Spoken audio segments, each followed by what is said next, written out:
Breaking news Krishna జిల్లా మచిలీపట్నంలో ఇద్దరు యువకులు మైనర్ బాలికపై అత్యాచారానికి ప్రయత్నించారు. మైనర్ బాలిక కాళ్లు చేతులు కట్టేసి పంపుల చెరువులో వెనుకున్న నిర్మానుష్య ప్రాంతానికి తీసుకెళ్లారు. అక్కడ ఇద్దరు యువకులు అత్యాచార యత్నం చేశారు. బాధితురాలు 8వ తరగతి చదువుతోంది. ఇద్దరు యువకుల్లో ఒకరిని పట్టుకుని బాలిక బంధువులు దేహశుద్ధి చేశారు. బాధిత కుటుంబం ఫిర్యాదు మేరకు కేసు నమోదు చేసిన పోలీసులు ఇద్దరిని అదుపులోకి తీసుకుని దర్యాప్తు చేస్తున్నారు. అత్యాచారానికి ప్రయత్నించిన యువకులకు గంజాయి అలవాటుందని స్థానికులు ఆరోపిస్తున్నారు. పేరు వెంకన్న బాబు. ఇలా మా మేనగోడల్ని ఇద్దరు వ్యక్తులు బండి మీద తీసుకెళ్ళిపోయారు. తీసుకెళ్ళిపోయి మాకు ఈలోపు పిల్ల కనబడలేని ఫోన్ చేస్తా ఉన్నాము. మా ఫ్రెండ్స్ అందరం కలిసి ఎతుకుతుంటే కొంతమంది మీద అనుమానం వచ్చి ఫోన్లు చేస్తా ఉన్నాగా వాళ్ళకి ఫోన్ చేయగానే పిల్లని తీసుకొస్తుంటే బెదిరించి తీసుకొస్తా ఉన్నాగా పట్టుకుని తీసుకొస్తుండగా పోలీస్ స్టేషన్కి తీసుకొచ్చి అప్పచెప్పిన తర్వాత కొంతమంది మీద అనుమానం వచ్చి చెప్పాము. పిల్లని అడిగారా మీరు? అడిగామన్నా. ఇప్పుడు ఏంటి కారణం ఏమనుకుంటున్నారు? ఏం జరిగింది అనుకుంటున్నారు? ఆ పిల్లని పాడు చేసేసారు. పలానా అది గుడిపేటకు సంబంధించిన వాళ్ళు, కాసానిగూడెం అక్కడ వాళ్ళే. ఆ పిల్ల కూడా అదే చెప్తుంది. మచిలీపట్నం కాసానిగూడెంలో అద్దెకుంటూ నివాసం ఉంటున్న పాప జార్జ్ కార్నేషన్ లో 8వ తరగతి చదువుతా ఉంది.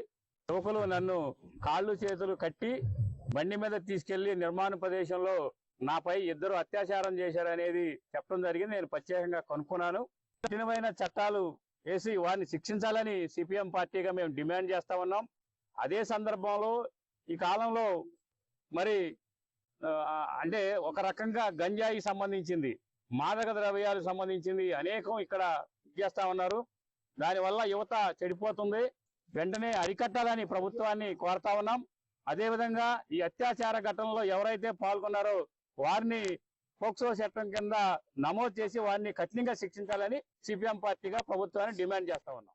మనకున్న ప్రాథమిక సమాచారం ప్రకారం ఒక మైనర్ గర్ల్ రేప్ అని చెప్పేసి తెలిసింది. వాళ్ళు విక్టిమ్కి సంబంధించిన పేరెంట్స్ ఎవరైతే ఉన్నారో వాళ్ళు మనకి రిటర్న్గా రిపోర్ట్ ఇచ్చిన తర్వాత అనంతరం ముద్దాయిలు ఎవరన్నది మీకు త్వరలోనే తెలియపరుస్తుంది. బాలికని మనం అడగకూడదండి. మనకి lady SIs, lady constables, head constables ఉన్నారు, అలాగే ఎంపీఓ ఉన్నారు. వాళ్ళు మాట్లాడతారండి వాళ్ళతో, బాలికతో. అలాగే వాళ్ళ మదర్ ఉంది, మేనత్ ఉంది, వాళ్ళు మాట్లాడతారు. వాళ్ళ ద్వారా మళ్ళీ మా లేడీ కానిస్టేబుల్స్ ఎవరైతే ఉన్నారో వాళ్ళ సమాచారం తీసుకుని మాకు తెలియపరుస్తారు. అదేవిధంగా వాళ్ళ పేర్లు కానీ ఏవి కానీ ఎఫ్ఐఆర్లో కూడా రావండి. మేము అది సీక్రెట్గానే పంపించడం జరుగుతుంది. ఈ వివరాలు కూడా పూర్తి వివరాలు ఏవి కూడా మేము చెప్తే దాన్ని బేస్ చేసుకుని కూడా మీడియాలో చెప్పిన దాన్ని బేస్ చేసుకుని వాళ్ళని ఐడెంటిఫై చేయగలరు. కాబట్టి ఎక్కడ జరిగింది, ఎలా జరిగింది అన్నది కూడా సమాచారాన్ని అంతా గోప్యంగా ఉంచుతున్నాం. కానీ ముద్దాయిల్ని అదుపులోకి తీసుకుంటాం త్వరలో. తీసుకున్నామండి, ఇద్దరిని అదుపులోకి తీసుకున్నామండి.